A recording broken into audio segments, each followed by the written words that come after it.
What's up, everybody? Raheem Escalai here with episode 204 of 4 and 3 Sports Talk.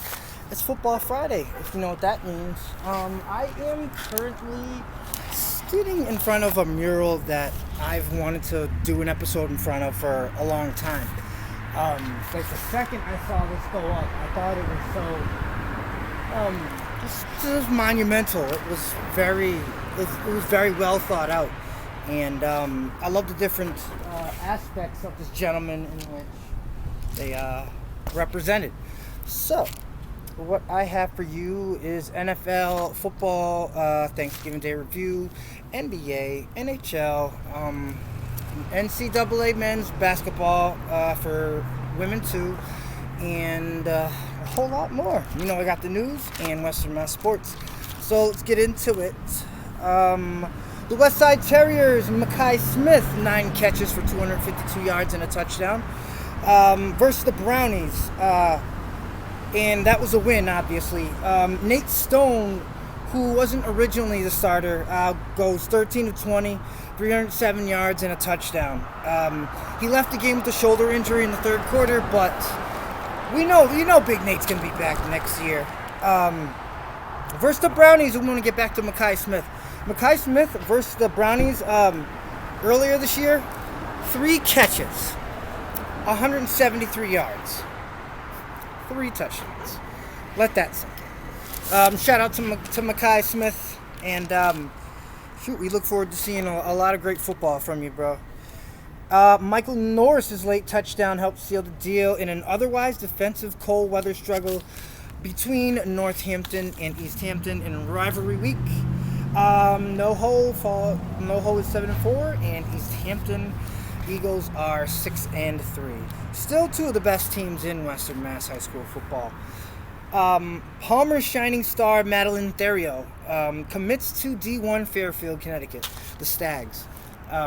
Don't worry, because Charlotte is still here. You know, she's a sophomore, so she's got about 3 more years with the school. And definitely look forward to her, because Charlotte's just as good. But we know that Mysterio's on another level. Just to put it lightly. Longmeadow's own Luke Sislick commits to Merrimack Division I lacrosse. Shout out to my boy Trey Cavan. He's also a Merrimack commit from Springfield, Massachusetts. Looking to have a great sophomore season, as you saw what happened with Trey in his freshman year.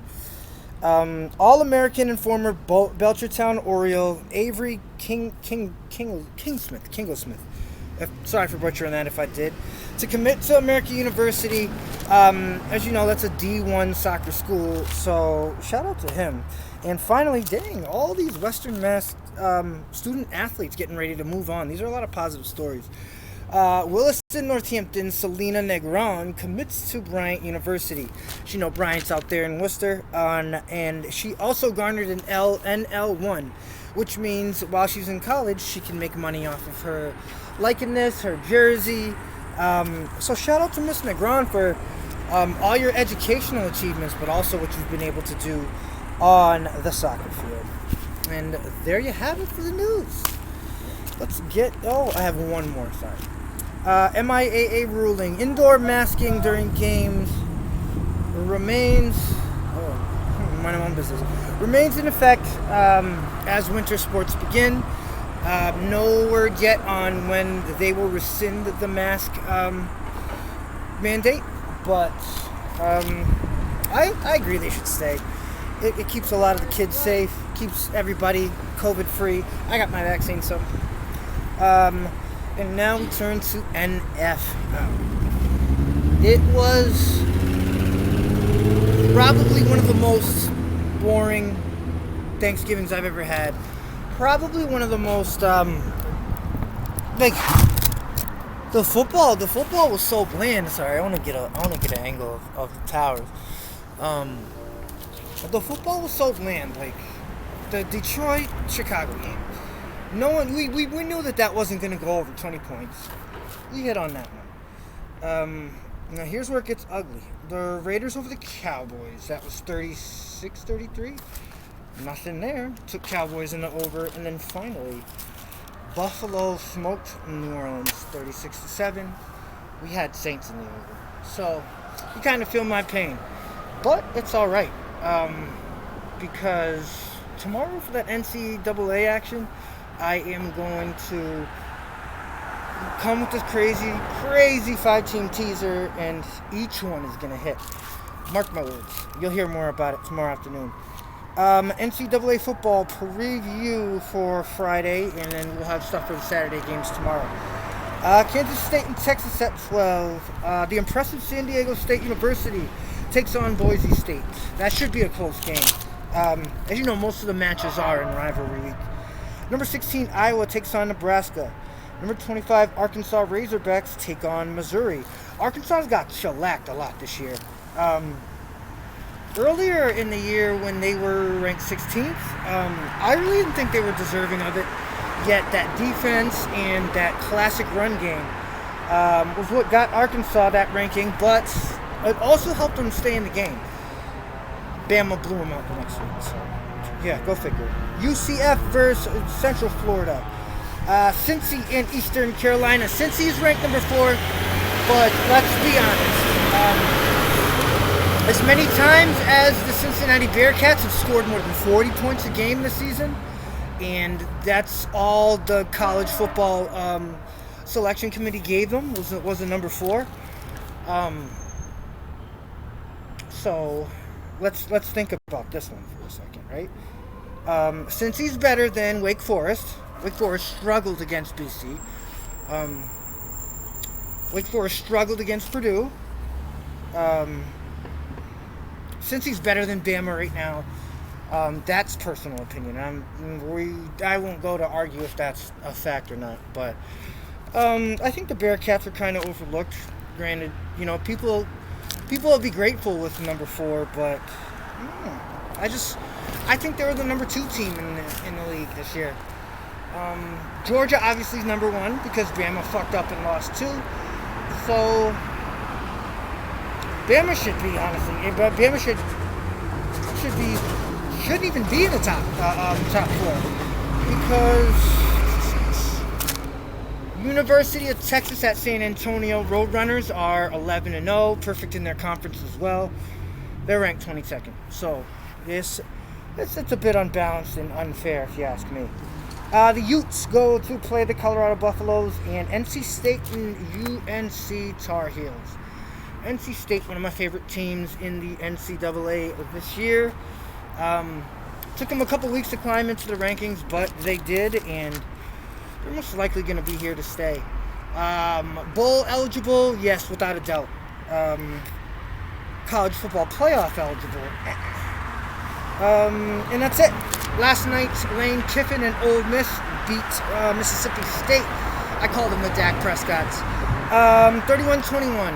And Lane Kiffin has 10 wins this season, and he's done that with 5 schools, which is an impressive record on its own. Shout out to Lane Kiffin. I love Lane Kiffin too because he always speaks his mind. Not too many people do in this world. Continuation from the score I didn't have from you last night. USC Trojans over St. Joe's 70-55. Surprising to me, St. Joe's is normally a great basketball school. And that's it for NCAA basketball men's. Western Mass Sports. A breakdown of the MIAA playoffs, the finals. Westside over Agawam. You know, Makai Smith with his 9 catches, 202 yards. Sorry, I had shit to do with that. The MIAA State Football Championship is a culmination of 100-plus playoff games over a span of 4 weeks played throughout the state. So all the different schools from Athol to Boston Latin, all the schools in Massachusetts that participate in high school football.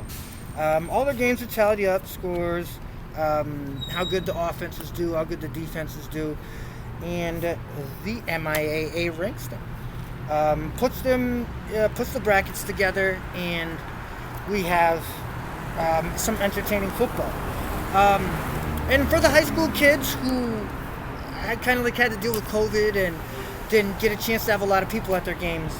You add cheering fans by the thousands, ranging teenage emotions, coaches yelling and screaming and cussing, and all the fixins of a true NFL experience for these teenagers, and they get to live it up and soak it all up. Wednesday, December 1st, Thursday, December 2nd. The next doubleheaders are on Monday the 6th, and if need be, Tuesday the 7th. Some notable games, here we go. December 1st, the 11-0 Wacona Warriors, who don't get much love in the rankings. Sorry. They play Cohasset for the D7 title game. Just like has happened the other 11 times this season, I expect the Wacona Warriors to win, and win big, and notch their 12th victory, and play Central in that final. December 2nd, the 9-2 Central Golden Eagles get ready to have a rematch with Central Catholic. If you remember so vividly, Central Catholic is the one of two teams in which my Golden Eagles lost to. They look to avenge that loss and be the state's only three-peat championship. Champion. So shout out to Will Watson. Shout out to that entire Golden Eagles offensive line.